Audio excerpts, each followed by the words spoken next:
Dear friends, నమస్తే. నేను మీ విజయ. దోసకాయ కూర నీళ్లు పోయకుండా ఎలా చేసుకోవాలో ఇవాళ ఆంధ్ర స్టైల్లో చూసేద్దాము. నేను దీనికి ఒక పెద్ద దోసకాయ తీసుకున్నాను, 3 ఉల్లిపాయలు తీసుకున్నాను, అలాగే 3 పచ్చిమిరపకాయలు, 1 టొమాటో తీసుకున్నాను. దీన్ని పీల్ తీసేసుకుని మంచిగా చిన్న ముక్కలుగా కట్ చేసుకుందాము.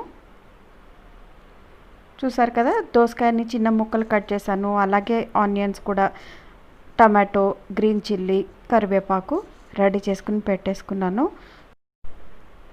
చూసారు కదా, అంత చిన్న ముక్కలు కట్ చేసుకుని ఒక గిన్నె లాంటిది తీసుకుని దాంట్లో 4 టేబుల్ స్పూన్ ఆయిల్ వేసాను. అలాగే ఆవాలు, జీలకర్ర,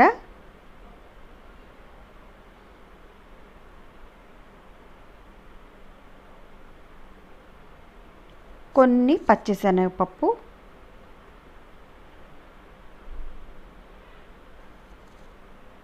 వేసి ఫ్రై చేసుకున్నాను. బాండీ లాంటిది తీసుకోవద్దండి, గిన్నెలాగానే తీసుకోవాలి. మనం మూత పెట్టి దాని మీద వాటర్తో వచ్చిన ఆవిరితో మనం దీన్ని ఉడికిస్తాము, వాటర్ యాడ్ చేయకుండా. సో ఇప్పుడు నేను పచ్చిమిర్చి, అలాగే ఆనియన్స్, కట్ చేసుకున్న ఆనియన్స్ ఉన్నాయి కదా, అవన్నీ కూడా వేసేసి మనం ఫస్ట్ ఫ్రై చేసుకుందాము.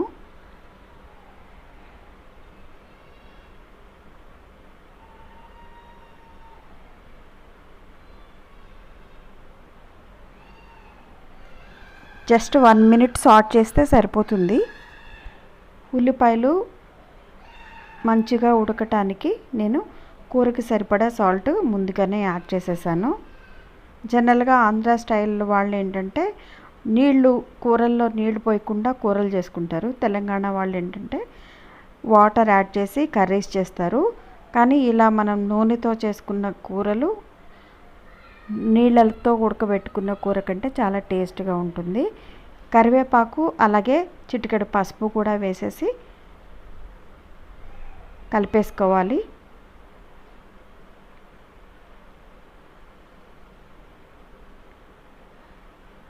సిమ్లో పెట్టి ఫ్లేమ్ని 1 నిమిషం సేపు మగ్గించుకోవాలి ఉల్లిపాయలని. తర్వాత టొమాటోస్, అలాగే తరిగి పెట్టుకున్న దోసకాయ ముక్కలు వేసి బాగా కలియబెట్టుకోవాలి. ఇది మనం వేసుకున్న నూనెతోనే మగ్గిపోతాయి అన్నమాట. సాల్ట్ దోసకాయలోంచి కొంచెం నీరుగా వస్తుంది, అలాగే టొమాటోలో కూడా కొంచెం నీళ్ళు వస్తాయి.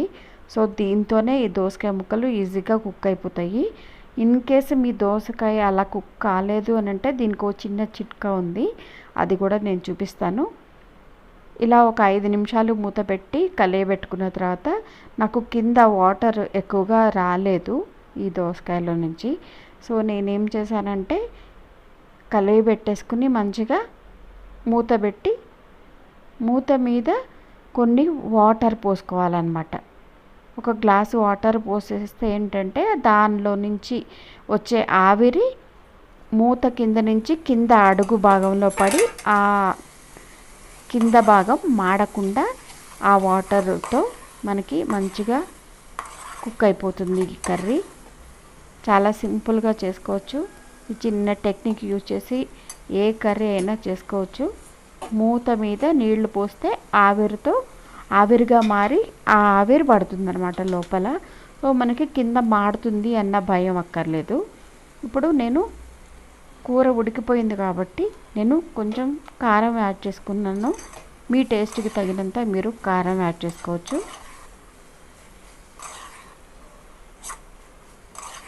కారం యాడ్ చేసుకున్న తర్వాత 1 నిమిషం సేపే స్టవ్ మీద ఉంచాలి, ఇంకా ఎక్కువసేపు ఉంచనవసరం లేదు, కూర కుక్ అయిపోయింది కాబట్టి. అలాగే కొంచెం మంచి ఫ్లేవర్ కోసం నేను కొత్తిమీర యాడ్ చేశాను. ఈ కూర రైస్లోకి, చపాతీల్లోకి చాలా అంటే చాలా బాగుంటుందండి. మీరు కూడా ఒకసారి ప్రయత్నించి చూడండి.